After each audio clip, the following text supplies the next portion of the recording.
Hey, thanks for clicking on the video. As Revenant geared up to release and we got the preview of what's to come with the artifact perks, the new exotics, and the new tonic system, one weapon was poised to become king. That weapon was Wicked Implement, a historically forgotten stasis exotic that launched in a pretty terrible state, was buffed considerably to become okay, and has since sat in our vaults. But with the arrival of an entirely stasis-focused season and the anti-barrier scout rifle mod, I and many others thought this weapon would finally have its time to shine as the go-to weapon. But then Revenant released, anti-barrier scout didn't apply to Wicked Implement, and this exotic was then mostly returned to the dusty corners of our vaults. But here I am today, after having used it across a bunch of different content, to tell you it's actually not that bad. And I'm also going to tell you why. So this video is going to cover our current iteration of this exotic scout rifle, how to leverage it within our current sandbox, including how to stun all 3 champs by itself, and what synergies lie within the artifact elsewhere. There's a good amount to talk about with this weapon, and knowing how sleeper this option is, I bet you'll learn at least something in this video. And if you do learn something, hit the subscribe button, because my goal is to put out quality content that you can use to enrich your D2 experience. But enough with that. Let's begin with the basics and look at Wicked Implement itself. The first thing we have is the main exotic perk, Creeping Attrition, that reads rapidly landing precision hits causes targets to become slowed. Now, the way this works is that you gotta get 3 precision hits, and then from that point on, all of your precision hits apply 40 slow stacks to an enemy. So it just takes 3 shots to fully freeze them. This is what allows Wicked Implement to have the infinite loop of shattering something and then immediately refreezing them. And then our next perk is Tithing Harvest, which reads, while Creeping Attrition is active, that's our main perk, destroying stasis crystals or landing precision final blows creates a stasis shard. The stasis shard returns to you, and collecting stasis shards refills the magazine. So where the weapon's concerned, when we get those stasis shards that track to us, we'll refill the magazine, and then where this perk is actually a little better than what it says on the tin, is those stasis shards, regardless of your class, will generate melee energy. Specifically with no investment, that's 10%, but that's on any class. You don't need to be built into stasis. But of course, as we'll talk about later, it can get very good if you do invest into that.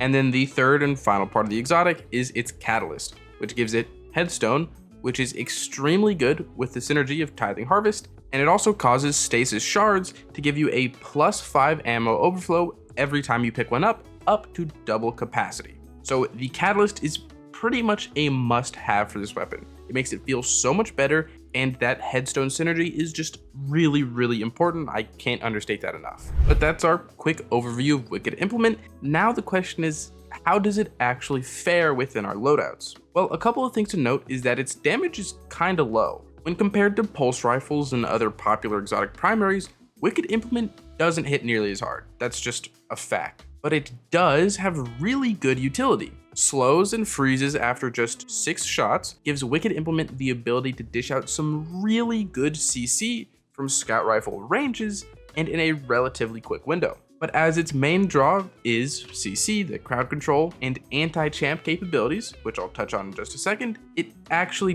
doesn't feel too great in on-level content. It's a bit of a unique situation. When you can one-tap an ad with a hand cannon, as an example, a scout rifle that gets its value from dealing with larger health pools isn't going to feel great. But if you take Wicked Implement into higher level content, -5 and up, it starts to feel considerably better. And I should also say that Wicked Implement can be a great support weapon. The stasis shards that give you that 10% melee back are spawned for allies as well as yourself. And where you lack damage output from your scout rifle, teammates can more than make up for it. If you're walking around freezing any dangerous ads, your teammates can run up and nuke them relatively safely. But where this exotic can really shine, and was almost meta, is when you need to deal with champs. By itself, Wicked Implement handles overloads and unstops just like any type of stasis slowing does. But Wicked Implement can actually handle barriers too. In an odd turn of events, despite Bungie intentionally barring Wicked Implement from benefiting from the anti-barrier scout rifle perk,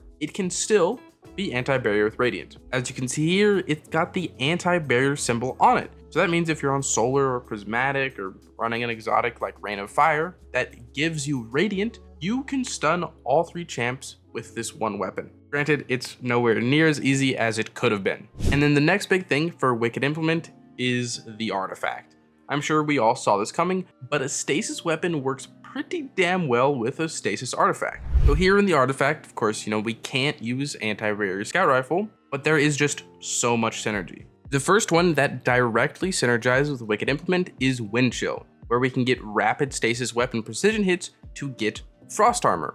And then we can take that, turn around, and go back to one with frost, where our stasis weapons just feel better while we have frost armor. And then the next perk is Crystalline Converter, which is all about gathering stasis shards, which Wicked Implement creates on its own to make our stasis melees a bit better. Of course, you need to kind of build into that. Then the next mod comes off of Wind Chill again, Armor of Aramis. While you have frost armor active, you emit freezing bursts upon taking critical damage, kind of a survivability thing. Then you have Hail the Storm, where shattering stasis crystals from Headstone does more damage. And then also if you boost that, you can have frozen targets deal more damage on their shatters. And then over in the final column, you have Brain Freeze, which is kind of a mid artifact perk, but that can cause your freeze to actually freeze things around it with that dusk field thing that it spawns. And then you also have Conductive Cosmic Crystal, which allows Arc and Void abilities as well as Dark Ether Reaper weapons to deal more damage to anything that you slow with Wicked Implement. And then of course you have Served Cold, which is a very, very good one. That makes it so whenever you pick up stasis shards, which again, Wicked Implement is going to be spawning a ton of,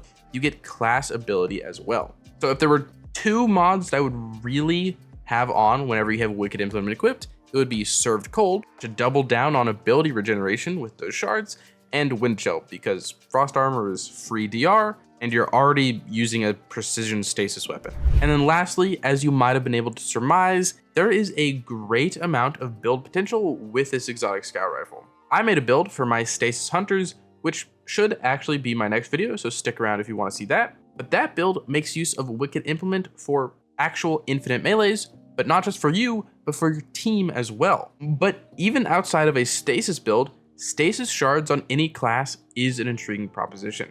And where Wicked Implement as a scout rifle falls behind in damage, its utility and build synergy can make it worth running. So yes, I am saying to try this exotic scout out, and at the very least, wait until my next video, this stasis hunter build, until you pass full judgment, because that build is pretty sick, and I wouldn't be surprised if it changed your mind on how you actually feel about Wicked Implement. And I think that's everything I wanted to say. Thank you so much for watching this far into the video. Your viewership means a ton to me. It helps me out a lot. If you like what I do, want to support me, support the channel, a like, a comment, a subscription goes a very long way, farther than you could possibly know. If you want to support me and support the channel, but you can't think of a comment down below, Wicked Implement. With that, as usual, I hope you are having a great day, and I hope to see you around.